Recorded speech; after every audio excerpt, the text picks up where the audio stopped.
southeastern Arizona until 2:45 p.m. Mountain Standard Time.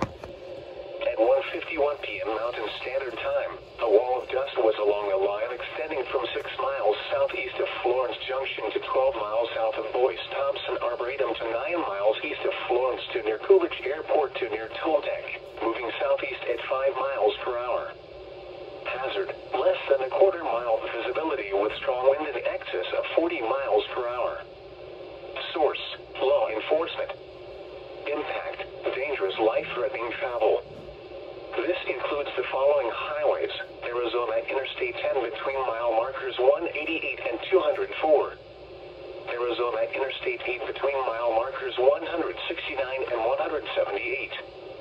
Arizona Route 87 between mile markers 124 and 143.